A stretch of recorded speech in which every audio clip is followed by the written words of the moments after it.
Eu assinei os papéis da herança e minha mãe bloqueou meu número no mesmo dia. Isso.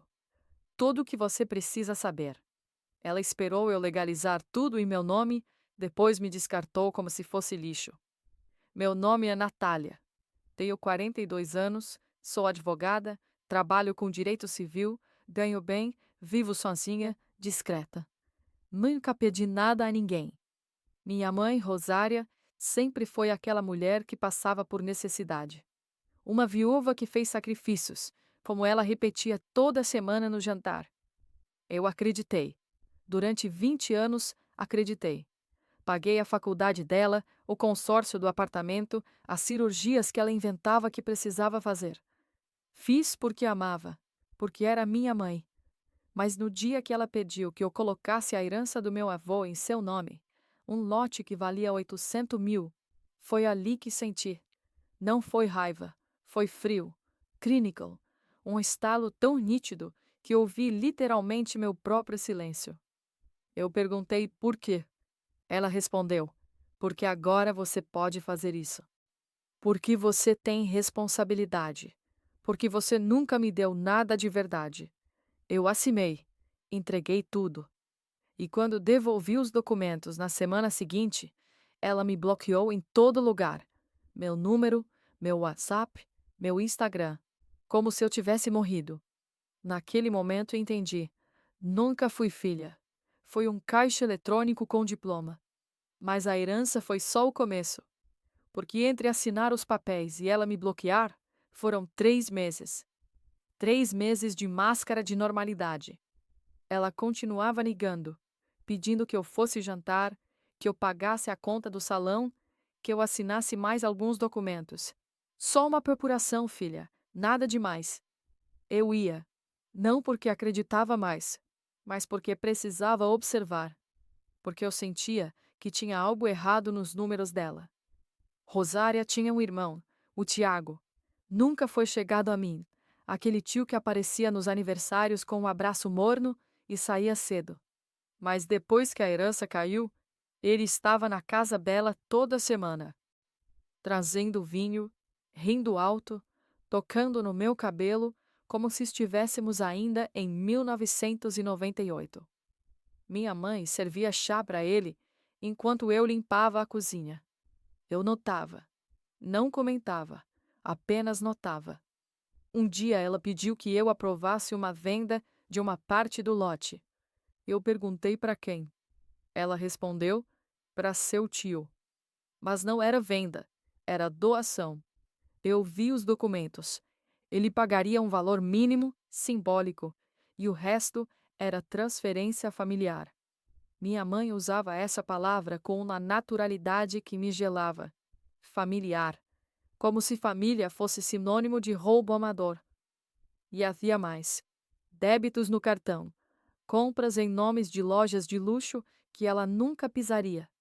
Um seguro que ela fez em meu nome, sem minha assinatura. Fui saber por acaso, ligando para o banco. Tudo registrado. Tudo pensado. Não era desespero. Era organização. Planejamento. Ela estava construindo algo, e eu estava pondo as bases com minhas mãos. No dia do confronto, ela não disfarçou mais. Nós estávamos na cozinha dela. Fiz um almoço, estrogonofe, salada, suco. Ela e o Tiago. E enquanto eu servia, ele começou: Natália, sua mãe fez tanto sacrifício por você. Agora é hora dela respirar. E ela simplesmente concordou. Respirar. Como se respirar fosse sinônimo de me esvaziar. Depois, mais direto.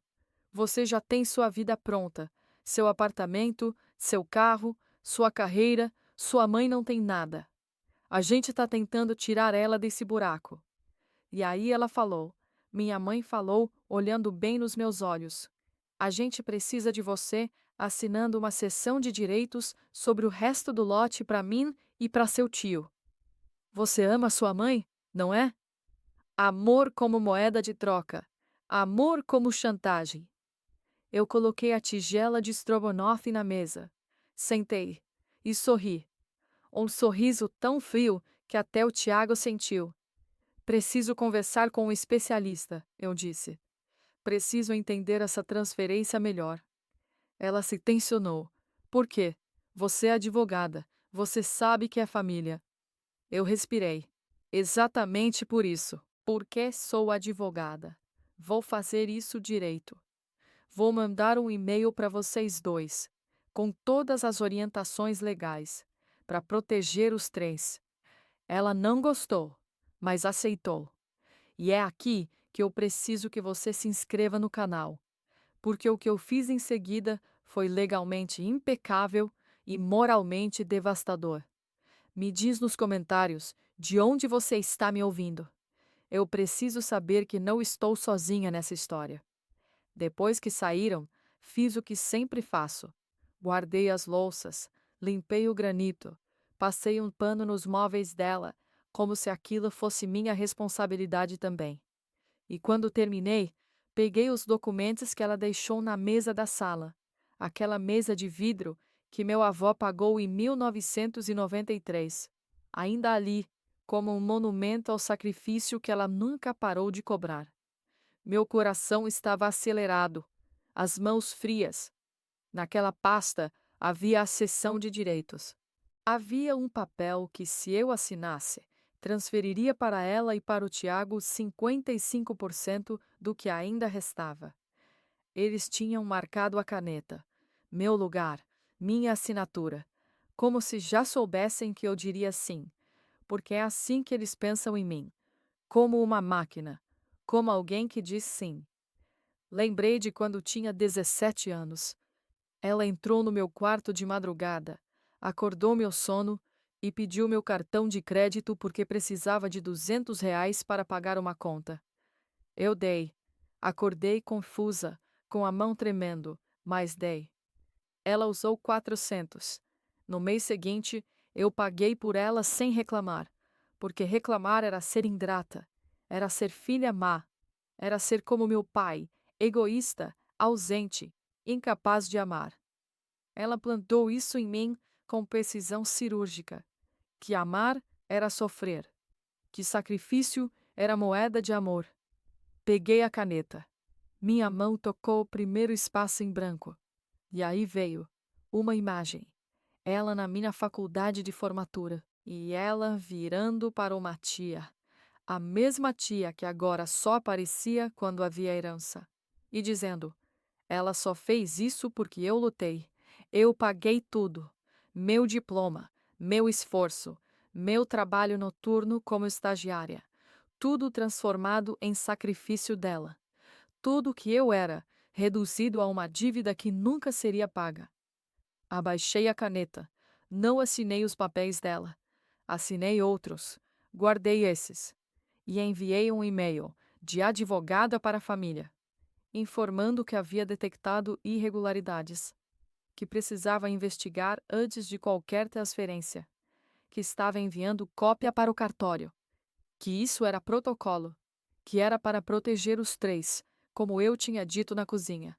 O e-mail foi educado, frio, profissional, sem dizer não, apenas adiando tudo indefinidamente. Depois, silêncio.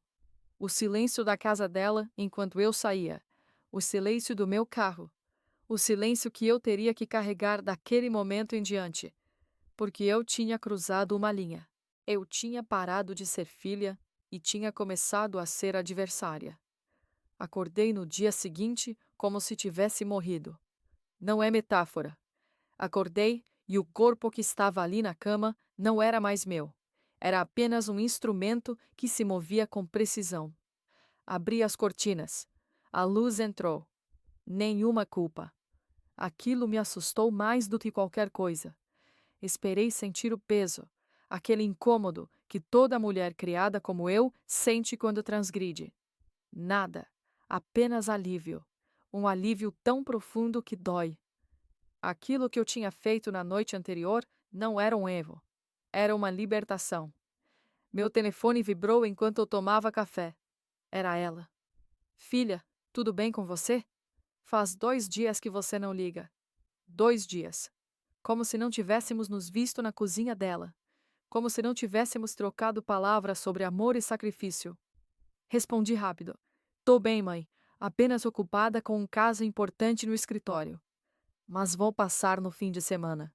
Precisava manter tudo normal enquanto o e-mail apodrecesse na caixa de entrada dela, naquele lugar onde as coisas ruins esperam por uma reação. Fui ao escritório e fingi trabalhar. Revisei um contrato de locação. Assinei um parecer. Respondi e-mails sem ler realmente. Minha sócia, Fernanda, comentou: Você tá estranha hoje. Tudo bem? Sorri. Tudo ótimo. Melhor até. Senti uma clareza que faltava. Ela riu. Nem acredito. Está namorando alguém? Eu apenas fiz que sim com a cabeça.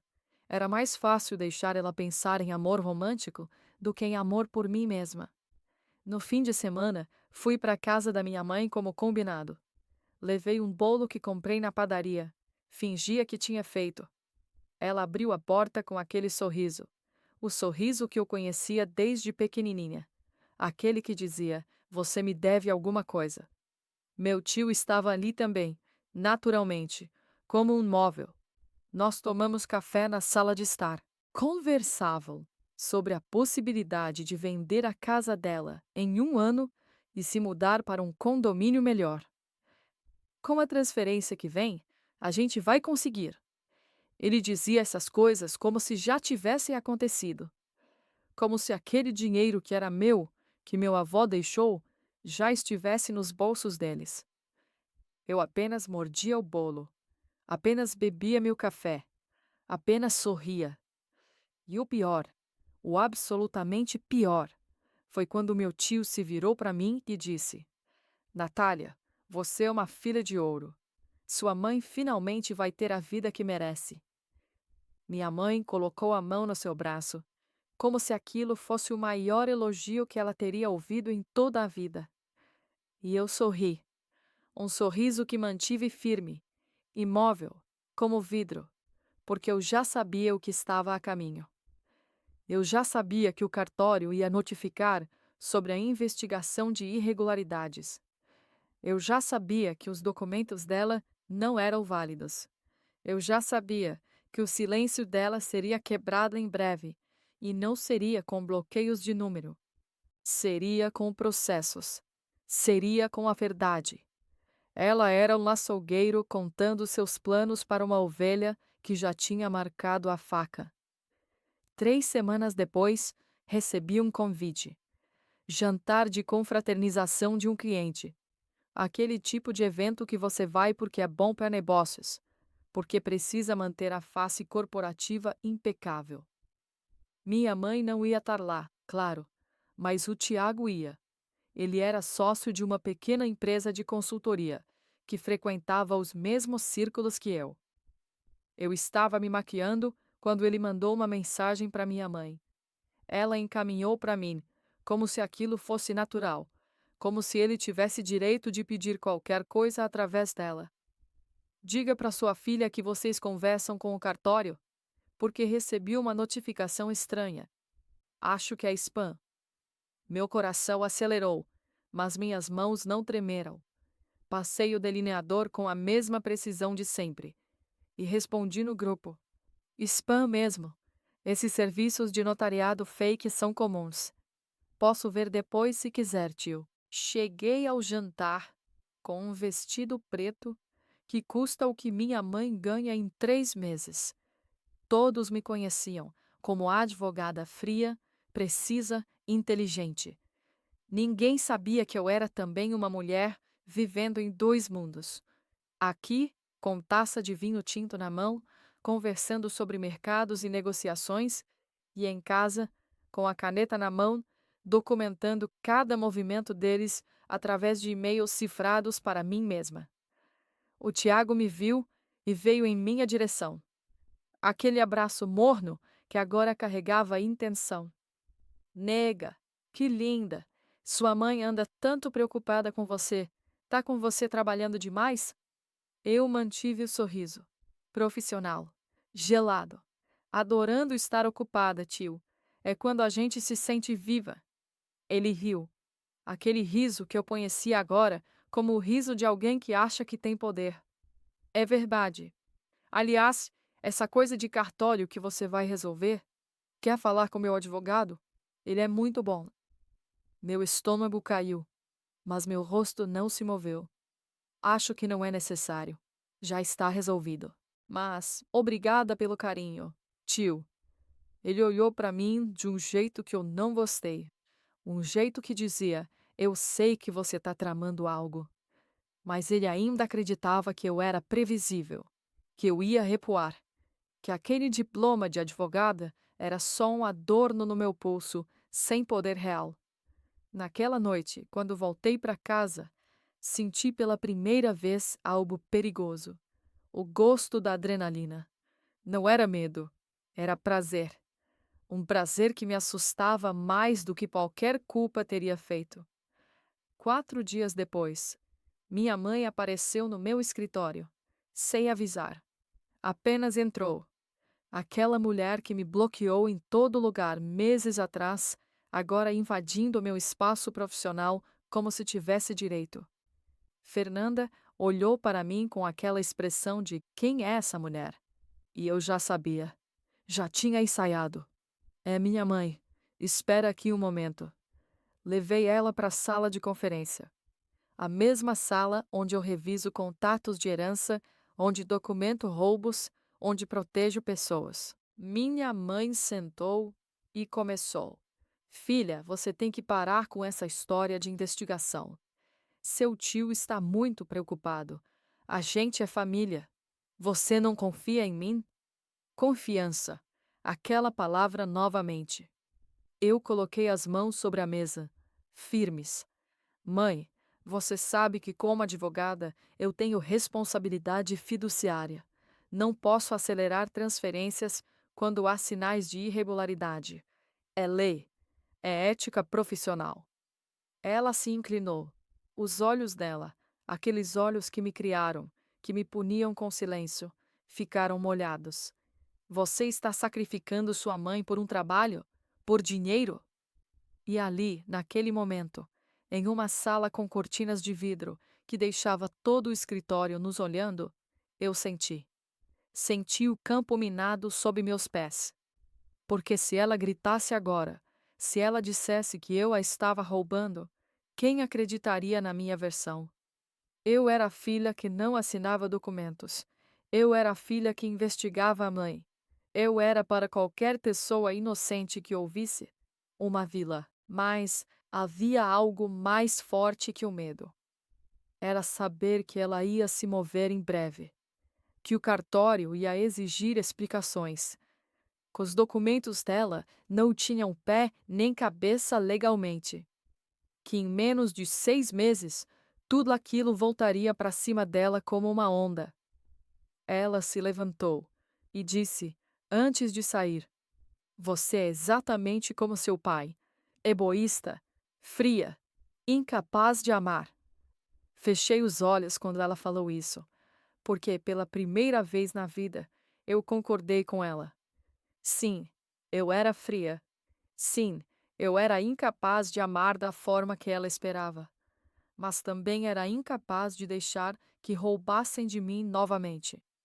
Ela saiu e eu voltei para minha mesa como se absolutamente nada tivesse acontecido. Meu telefone tocou na terça à noite. Era o Tiago. Natália, por que a plataforma do banco está bloqueada?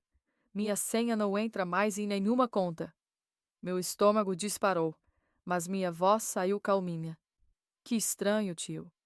Pode ser atualização de segurança. Você tentou recuperar a senha? Sua mãe está aqui comigo agora. A gente tentou entrar em tudo: o investimento, o fundo de herança, a procuração que você assinou.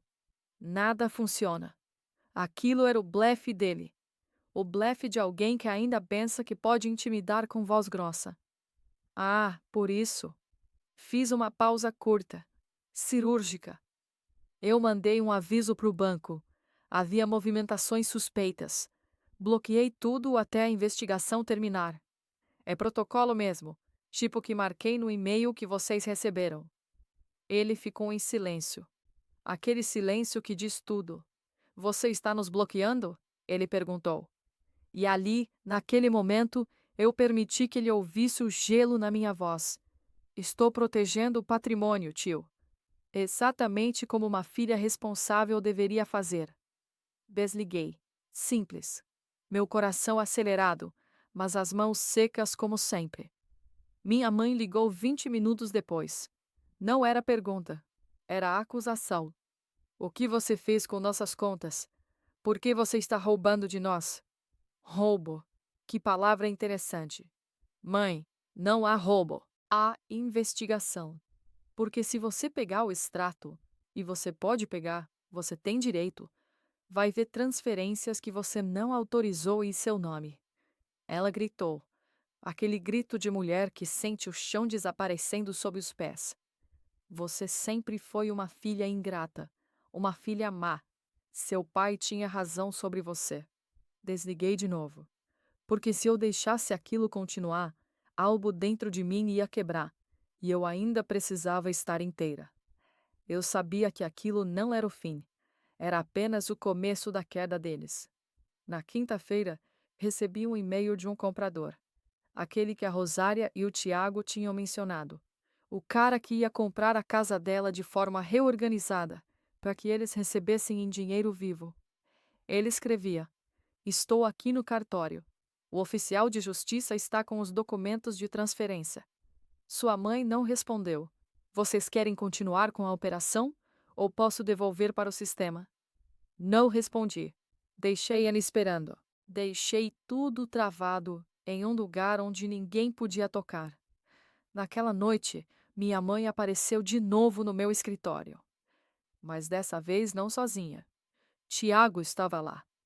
E os dois pareciam vivos de um jeito que eu nunca tinha visto. Raiva. Puro pânico disfarçado de raiva. Você bloqueou nosso acesso aos fundos. Você cancelou a venda. Você está nos sabotando. Ele apontava o dedo. Eu apenas olhava. Estou cumprindo a lei, tio. Ela gritou. Lei? Você quer falar de lei? Porque eu vou processar você por apropriação indébita. Você é minha filha. Você não pode fazer isso comigo. Levantei. Coloquei as mãos na mesa e sorri daquele jeito que eu tinha aprendido. Frio, nítido, como vidro cortando luz. Vocês pensam que eram os únicos planejando.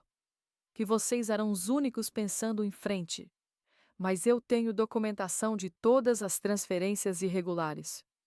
Eu tenho cópia de cada assinatura falsificada. Eu tenho registro de data e hora, de cada e-mail, cada mensagem, cada ameaça. Ele ficou branco. E quando o cartório terminar a investigação, o que vai ser em menos de 48 horas, eles vão ter que entregar tudo para a polícia. Não para mim, para eles. Tiago saiu da sala. Literalmente saiu andando para trás, como se estivesse vendo um fantasma. Minha mãe ficou. Filha, ela sussurrou. Aquela palavra como última respiração. Você não faria isso para sua própria mãe. Já fiz, eu disse. E a porta se fechou atrás dela, como um caixão. Estou no banheiro do meu apartamento agora. Meu celular não parou de vibrar nos últimos 47 minutos.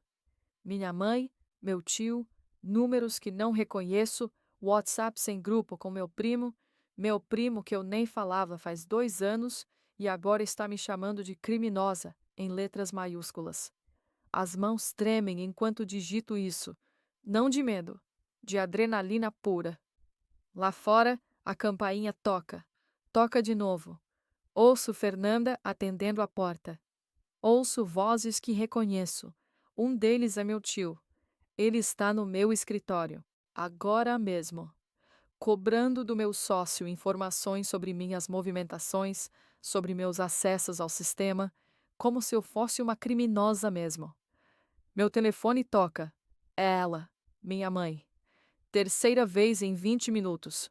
Não atendo, porque se eu atender agora, vou ouvir, de novo, sempre de novo, que eu a traí. que nenhuma filha faz isso, que meu pai tinha razão, e eu vou acreditar, ou não vou acreditar, e não sei qual das duas opções é mais perigosa. O que você faria agora? Me responde, porque eu tô aqui sentada nesse banheiro frio, vendo meu celular vibrar como um inseto preso em um copo, e eu não sei se cometi justiça ou crime, se protegi a mim mesma ou destruí minha mãe. Se sou uma filha que se defendeu ou uma vilã que fabricou provas. Porque ela não estava errada quando disse que eu sofria. Tá frio demais aqui. Tá frio dentro de mim também. E a coisa que eu deveria estar sentindo, arrependimento, dúvida, medo real, não vem. E a pergunta que você tem que responder por mim: o que você faria se descobrisse que o amor da sua mãe era mentira? Se percebesse que tudo o que ela cobrou foi apenas para ter onde cavar? Você assinaria os papéis dela? Você deixaria que roubassem de você também? Ou você faria exatamente o que eu fiz? Porque a porta do banheiro está tremendo. Alguém está batendo. E eu vou sair daqui em 5 segundos. Vou virar a maçaneta. Vou encarar tudo o que vem depois. Mas antes, quero saber de você. O que você acha que eu sou?